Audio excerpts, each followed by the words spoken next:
pananampalataya nanggagaling sa pakikinig.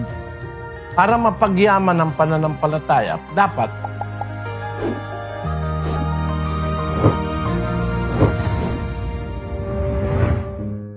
yung pananampalataya, papaano mapagyayaman, basahin natin ang 17 ng Roma.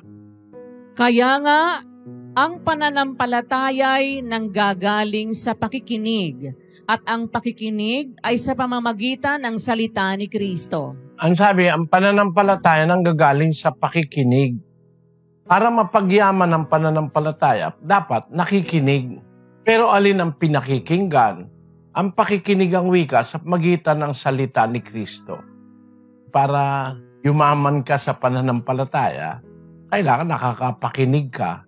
Pero ang problema ng mundo ngayon, wala nang panahon sa pakikinig ng aral ng Diyos. Bakit? Okupado na tayo sa napakaraming bagay. Pero kung gusto mong makinig, yumaman ang pananampalataya, makinig ka kapatid ng makinig ng salita ng Diyos. Kaya lang, mag-iingat kayo sa papakinggan nyo kasi marami kang pwedeng pakinggan, di naman salita ng Diyos ang sinasabi. Para yumaman ang pananampalataya mo, makinig ka sa salita ng Diyos. Ang pananampalataya nanggagaling sa pakikinig ng salita ng Diyos.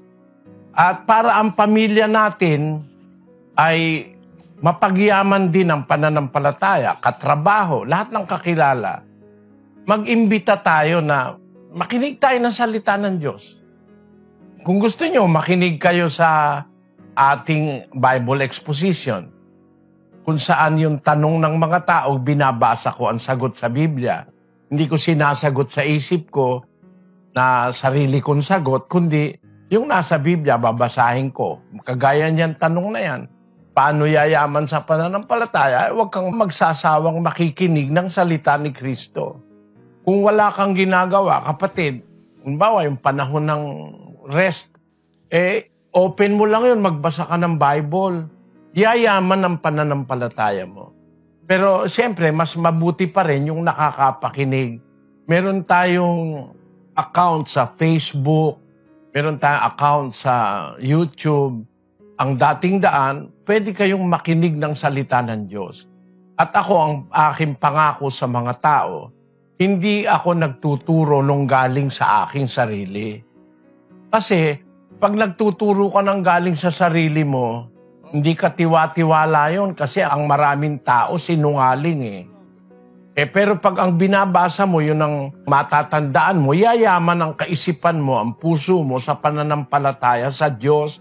Kasi yung mababasa mo mismo, salita ng Diyos yun, hindi salita ng tao. Yun po ang paraan para yumaman ng tao sa pananampalataya.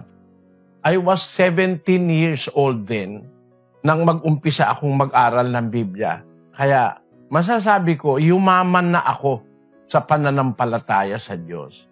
I have proven through the Bible na meron talagang Diyos. Nakita ko yung kabutihang itinuturo ng Diyos sa kapwa, pagmamahal sa kaaway, pagmamahal sa pamilya, pagmamahal sa kapitbahay. Nakita ko sa salita ng Diyos.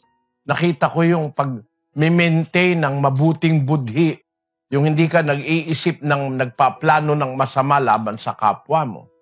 Ang iniisip mo, makatulong sa kapwa. Yun ang naituro ko kay kapatid na Daniel sa kanyang magulang at sa kanyang mga kapatid. Kaya si kapatid na Daniel lumaki, yung tinatawag niya Daniel Rason, si Kuya, lumaki yan sa aking pagtuturo, may tutorship. Kaya natuto siyang mag-isip ng mga paraan para makatulong. Tayo, meron tayong libreng sakay, meron tayong libreng ospital, meron tayong libreng diagnostic center. One of the most sophisticated diagnostic centers in Luzon ay ang ADD Diagnostic Center. Pero walang bayad yan. Meron tayong orphanage, meron tayong free education, yung La Verdad Christian College, walang bayad lahat yan. At yung kinikita ni kapatid na Daniel as a broadcaster at endorser ng mga produkto, yun Hindi niya sinosolo yun, mga kapatid. Binibigay niya yun sa kawang gawa ng Church of God. Kaya tayo, nakakatulong tayo regularly sa ating mga nangangailangang kababayan. At of course, ganun din ang naituro ko sa mga kaanib sa Church of God. That's why we have learned to impart a part of us, to give a part of us para sa kapwa, kahit hindi namin karelihiyon. Kasi yun ang kayamanan sa pananampalataya, kapatid. Yung natuto kang sumampalataya sa Diyos, tapos ginawa mo yung natutunan mo. You put it into action. Yun ang pagyaman sa pananampalataya. Makikinig ka ng salita, tapos yung natutunan mo, gagawin mo. You will put that into practice.